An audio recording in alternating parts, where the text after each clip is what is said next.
Hi everybody, welcome to my channel. My name is Crystal and today we are focusing on my skincare routine, specifically my night routine, though I will give you a glimpse of what my daytime routine is. First, you can see I have makeup on, so the first task is to remove that makeup. I'm going to use coconut oil. This is the specific Jason or however you pronounce it, but honestly you can use the kind you use for cooking. There's legitimately no difference. I ran out of this ages ago and just bought the cooking kind and put it in here. As you might be able to tell, it comes actually in a solid form. It's not the liquid that you would typically think of oil. With clean hands, you want to reach in. You don't need very much. Put a little bit in your hands, warm it up so that it melts, and you just rub it over your face. I don't have really any makeup on the rest of my face today. It's just my eyes. But even waterproof makeup it takes it right off. Just like we take special care to waterproof around our mascara and eyeliner, we want to take extra care to get the mascara off so that we don't have raccoon eyes like this. Yeah, my face is gonna end up pretty dark and smudgy, like I am a chimney sweep, but we will be washing it off shortly. Our next step is we need to take a cleanser to get it all off. I use the Walmart Equate brand Gentle Skin Cleanser. The name brand is, I believe, Cetaphil. It's what my dermatologist recommended to me, and it's really easy on your skin. I use one of these little silicone doodads just because it's easier on my fingers, but you can just use your fingers to spread it around. I just do one pump, which is about that much, and just rub it in all over. You want to avoid your eyelids though, just to avoid irritation. It will rinse off just fine without scrubbing over it though. Make sure you get down on your neck as well, since you usually blend your makeup out down your neck, and you can also get acne down there. It's just generally a good area to wash. Obviously it's not going to look so pretty since the makeup product is still on your face, but that's all right because the water shall carry it away. Pardon me, I will be right back to rinse off my face and to rinse off my silicone tool. Now that all of our makeup and cleanser is off, I am going to move on to my moisturizer. I use Vanicream, also recommended by my dermatologist, because I have eczema and I have topical medications that you will see. This is safe to use on your face so that it won't clog your pores, but also if you have medications, this will not prevent your medications from reaching your skin. However, it is not that pleasant to try to put makeup on over top, so I'm still getting that worked out, which is why I'm not really doing foundation in my videos right now. It's not scented and it is relatively thick, so it's especially good if you're wearing it at night. If you're ever debating to use heavier versus lighter moisturizer, you want to use the heavier one at night and the lighter one during the day, because that's when it's going to have more benefit and you won't look so shiny during the day with a lighter moisturizer, and usually you can apply makeup a little better over top of a lighter moisturizer. Before I started using my topical medications, the moisturizer I used during the day was the Olay Super Quench, but now it sets my skin on fire, so not using that right now.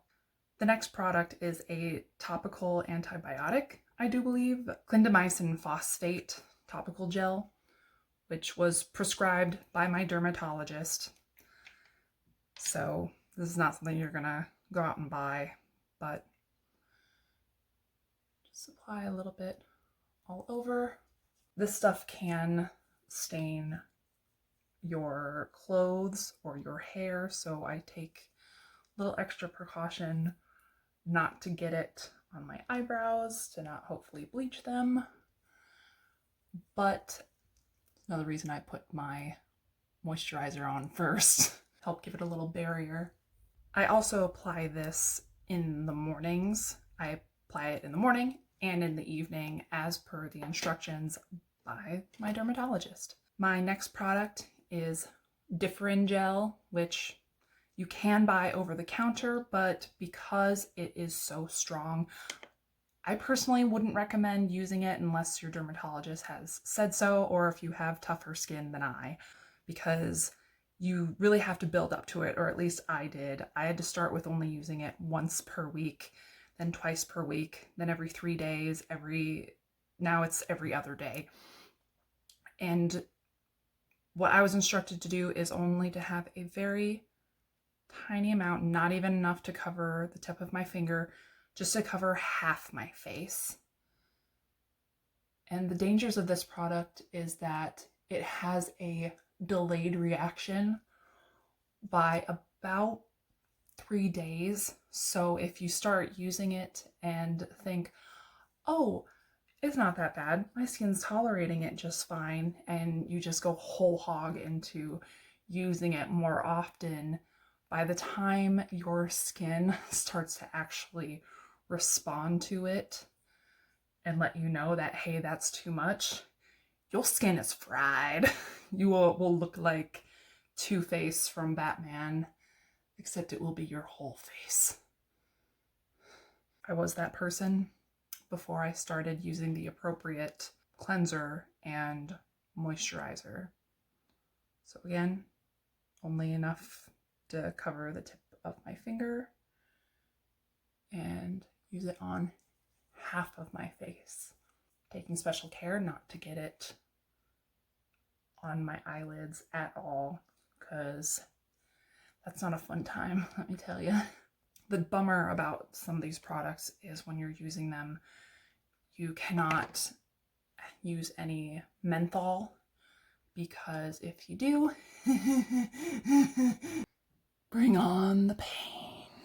So that's why my initial cleanser did not work, because I used to use Noxzema, and that has menthol in it to give the clean, tingly effect by the end, and it wasn't a good time. The final product that I use is this coconut and rose oil face serum.